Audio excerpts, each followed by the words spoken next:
নমস্কার, আমি পিঙ্কিস লাইফ চ্যানেলে সবাইকে স্বাগত জানাই। আজকে আমি কাঁচা কলা আর ছোলার ডাল দিয়ে একটা রেসিপি বানাবো। এখানে ছোলার ডালটা আমি আগে থেকে ভিজিয়ে রেখেছি আর কাঁচা কলাটা আমি সেদ্ধ করে নিয়েছি।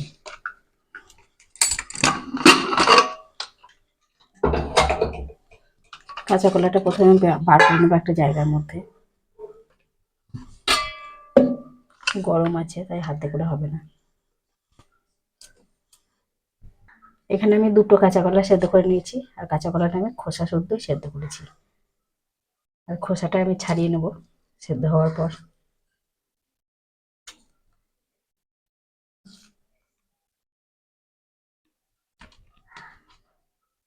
আর এই রেসিপিটা করার জন্য আলু লাগবে, সেজন্য আমি কাঁচা কলার সাথে আলুটাও সেদ্ধ করে নিয়েছি।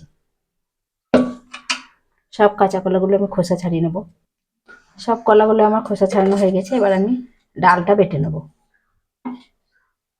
ছোলার ডালটা আমি বেটে নিয়েছি আর দেখুন জলটা খুব কম দিয়েছি, বেশি জল দিলে ভালো হবে না এই রেসিপিটা। এবার আমি কলাগুলোকে একটু মেখে নেব। গরম আছে সেজন্য আমি একটা গ্লাস দিয়ে মাখছি।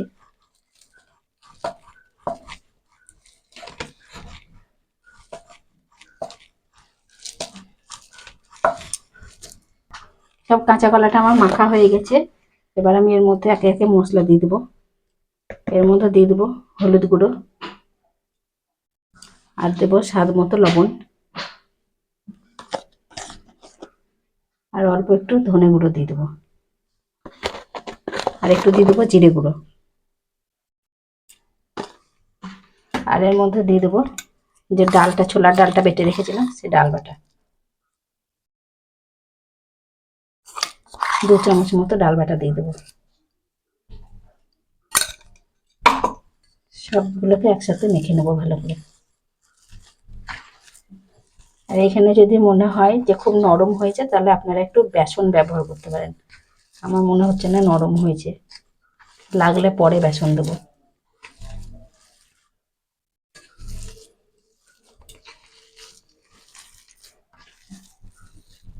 ডাল বাটা আর কাঁচা কলা একসাথে মাখা হয়ে গেছে। এবার আমি এর মধ্যে দিয়ে দেবো 1 চামচ বেসন।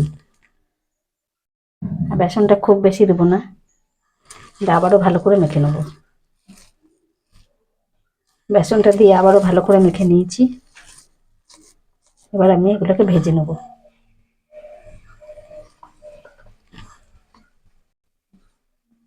আমি এখানে তেল গরম হতে বসিয়ে দিয়েছি আর তেলটা গরমও হয়ে গেছে। এবার আমি হাতের মধ্যে একটু সাদা তেল মাখিয়ে নিয়েছি। এখান থেকে কাঁচা কলা আর ডাল অল্প করে নিয়ে আমি হাতে করে বড়ার শেপে বানিয়ে নেব। এবার তেলের মধ্যে একে একে ছেড়ে দেবো। একইভাবে আমি আরো এরকম বানিয়ে নেব।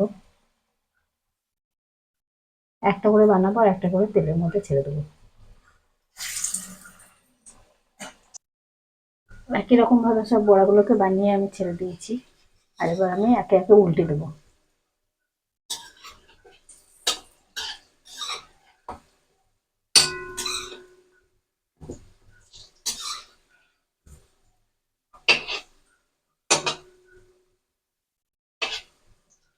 আবারও উল্টো দিকটা লাল করে ভেজে নেব। কাঁচা কলা ছোলা ডালের বড়াগুলো হয়ে গেছে। এবার এগুলোকে আমি তুলে নেবো তেল থেকে। কত সুন্দর হয়েছে দেখুন, ভাঙেনি একটাও। বাকিগুলোকেও আমি একইভাবে ভেজে নেব। বাকিগুলোকেও আবারও তেলের মধ্যে ছেড়ে দেবো।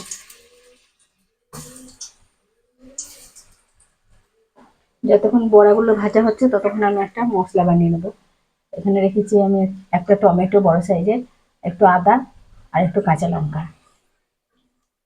এটা নিরামিষ রান্না করবো সেজন্য একটু আদা কাঁচা লঙ্কাটা দিলে ভালো লাগবে।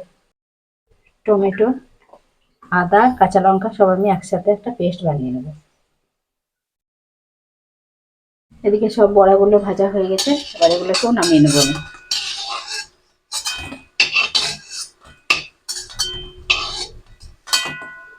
এখন সব বড়াগুলো ভাজা হয়ে গেছে আর দেখতে কত সুন্দর লাগছে। যে আলুটা আগে থেকে সেদ্ধ করে রেখেছিলাম সেই আলুগুলোকে আমি টুকরো টুকরো করে নিয়েছি। এবার আমি ওই তেলের মধ্যে ভেজে নেবো আলুটাকে।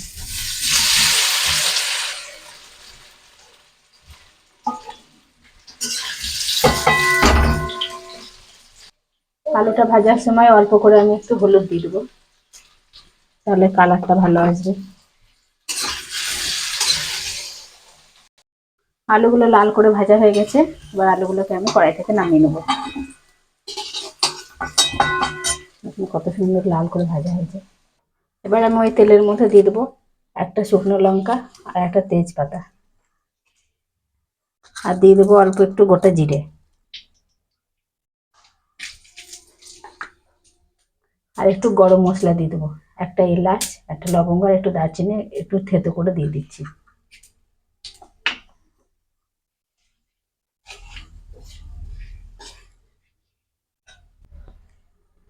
ফোড়নগুলো সব ভাজা হয়ে গেছে, এবারে আমি এর মধ্যে দিয়ে দেবো টমেটো, আদা আর কাঁচা লঙ্কার পেস্ট।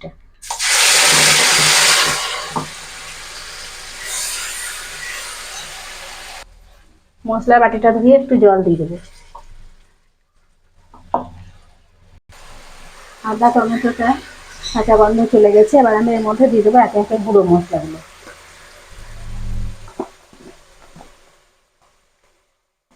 দিয়ে দেবো হাফ চামচ জিরে গুঁড়ো, আর দেবো ধনে গুঁড়ো। এবার দিয়ে দেবো পরিমাণ মতো হলুদ, আর স্বাদ মতো লবণ দিয়ে দেবো, আর একটু লঙ্কা গুঁড়ো দিয়ে দেবো 1 চামচ মতো। আবারও মশলাটাকে ভালো করে কষিয়ে নেব।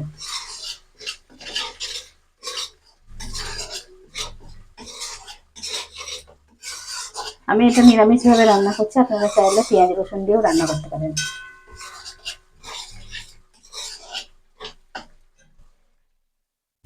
মশলাটা খুব ভালোভাবে কষানো হয়ে গেছে, আর পাশ দিয়ে তেল ছেড়ে দিয়েছে দেখুন। এবার আমি মশলার মধ্যে দিয়ে দেবো অল্প একটু জল।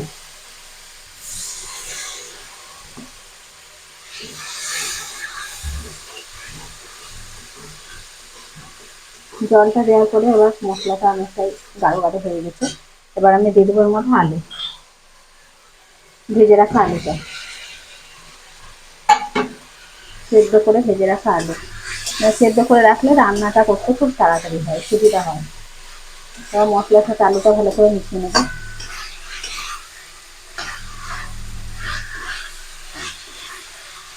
আলুটা মশলার সাথে 2 মিনিট মতো রান্না করে নেব। মশলার সাথে আলুটা খুব ভালোভাবে মিশে গেছে, আর রান্নাও হয়ে গেছে। দেখুন মশলাগুলো আলুর গায়ে গায়ে লেগে গেছে খুব সুন্দরভাবে। এবার আমি এর মধ্যে দিয়ে দেবো পরিমাণ মতো জল।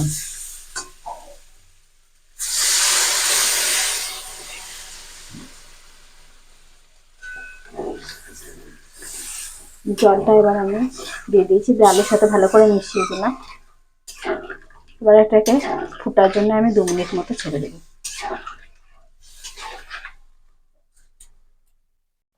ঝোলটা ভালোভাবে ফুটে গেছে, এবার আমি এর মধ্যে দিয়ে দেবো গরম মশলা গুঁড়ো। গরম মশলাটা ভালো করে মিশিয়ে নেব। এবার আমি এর মধ্যে দিয়ে দেবো ভেজে রাখা বড়াগুলো, কাঁচা কলা আর ছোলার ডালের। এই বড়াগুলো ভাজা খেতেও ভালো লাগবে, আমি ঝোলের মধ্যে দিয়ে দেবো। এরকম করে বাড়িতে একবার বানিয়ে খেয়ে দেখবেন, এটা ভাত রুটি সবকিছুর সাথেই খুব ভালো লাগে।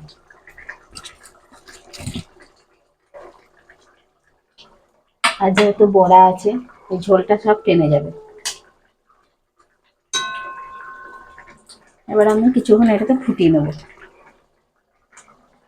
এবার আমি এর মধ্যে দিয়ে দেবো কয়েকটা কাঁচা লঙ্কা, চেরা কাঁচা লঙ্কা। এবার বড়াগুলোকে আস্তে আস্তে আমি একটু করে উল্টে দেবো, তাহলে বড়াগুলোর মধ্যে ভালোভাবে ঝোলটা ঢুকে যাবে।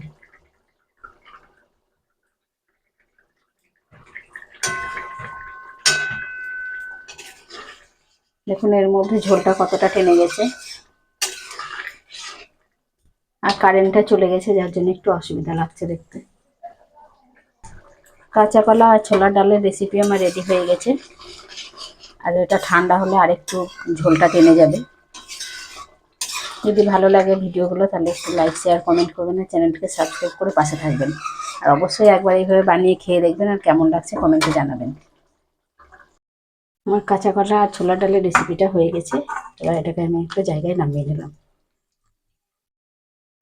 কেমন লাগছে কমেন্টে জানাবেন। আর দেখুন কত সুন্দর গোটা হয়ে আছে বড়াগুলো। আর এগুলো যেহেতু ভিজে গেছে, এবার খুব হালকা হাতে এগুলোকে নাড়তে হবে, নাহলে ভেঙে যাবে।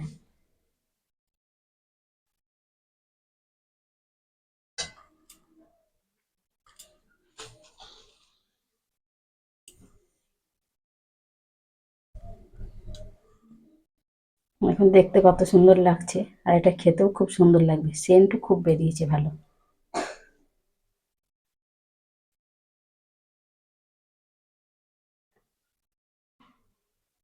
আমি একটা বড়া ভেঙে দেখাচ্ছি। হাতে করে ভাঙতে পারবো না, খুন্তিতে করেই কাটছি। দেখুন কত সুন্দর হয়েছে ভেতরটা। ওইভাবে হচ্ছিল না, এভাবে আমি খুন্তির ওপর নিয়ে চামচে করে কেটে দেখাচ্ছি। দেখুন কত সুন্দর নরম হয়ে গেছে, সব ঝোলটা ঢুকে গেছে, আর খুব নরমও হয়ে গেছে।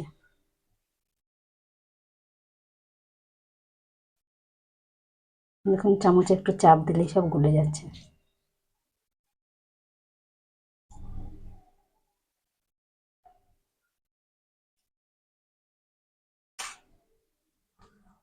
ভিডিওটা আমি এখানেই শেষ করলাম।